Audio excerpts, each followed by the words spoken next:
Got a box. Got a box. There's no point me hiding what's in it from you because it says what it is on every single side. I'm doing it on the floor just because I felt like that, you know. Oh, this video is terrible already.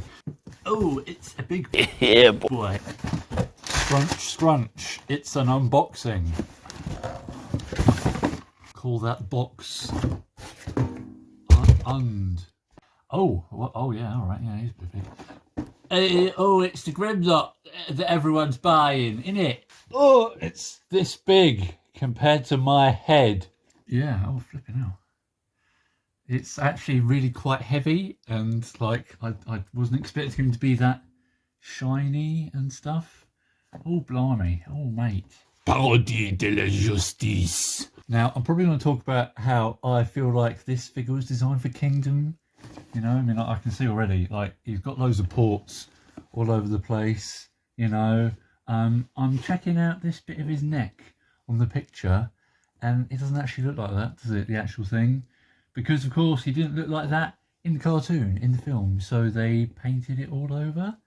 I'm assuming this is a little bit of a vestigial evolutionary throwback to when this was just going to be a WFC figure, and then they were like, oh no, put him in for the film ones, swap out the sword, which I'm pretty sure they must have made one for him, with Wheelie, and do this. To be honest, I don't really understand why they didn't put Ultra Magnus in here instead, when he's, you know, technically dead when Kingdom happens, you know, if you really want to go by the show continuity. Anyway, stop talking rubbish. We're here to open boxes, aren't we? I really have not given enough time to the old studio series backdrops, but I've got to say, that's the most boring one I've seen yet. Well done. Maybe if you had that Quintesson set, you know, with the big cardboard pit, it would go with that a bit, or I don't know, I feel like you need like another.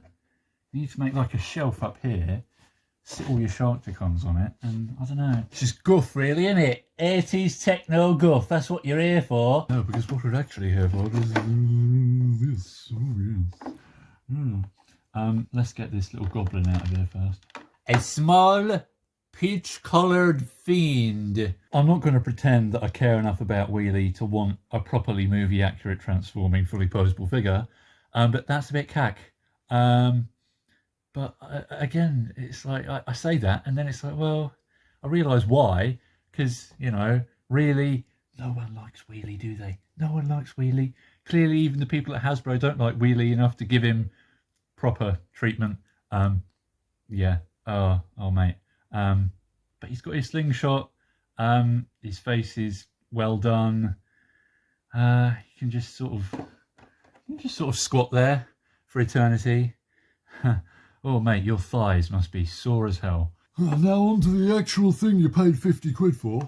I'm really going to regret just letting all of those little bits of the tyres fall on the floor. Oh, well. Oh, mate. Oh, have you gone? Have you gone that you never really did anything with, ever? Always kind of felt like it was a seat for someone. Flipping heck. Now, I've been mostly okay with the Power of the Primes GRIMLOCK. My one had a big quality control thing where one of the pegs was full of paint, so it never closed up properly.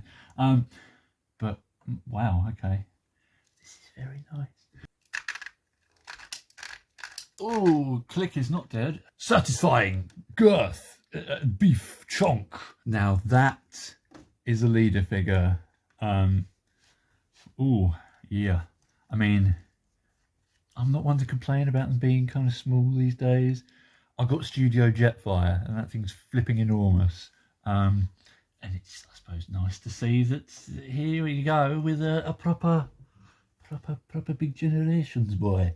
Yeah, it's just so nice. Everything is all just completely solid, filled up. There's nothing hollow anywhere, unless you want to moan about getting a filler kit for this bit. I mean, in pictures, I think something I was ready to sort of gripe about vaguely with these sort of light grey connectory bits in here, because they look like they were just really horrible default grey, that kind of horrible sort of roughish, is it nylon?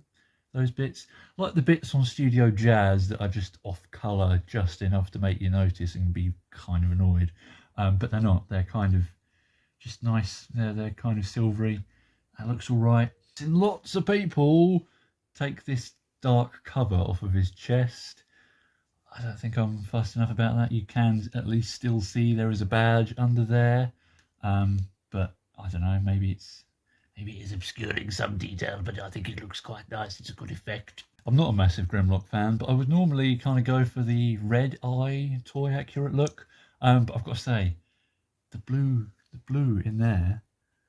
Oh, can you see it? Can you see it? It's all shiny. It's all like sparkly, glittery. That's proper nice. I'm gonna say it. It's probably better than the Masterpiece one. Here you go, mate. Sit on your plinth. Deserving king of the Studio series so far. Yeah, I haven't even transformed it yet. That's very, very, very, very good. I'll be back soon with something proper. All right, bye. All right, flick me.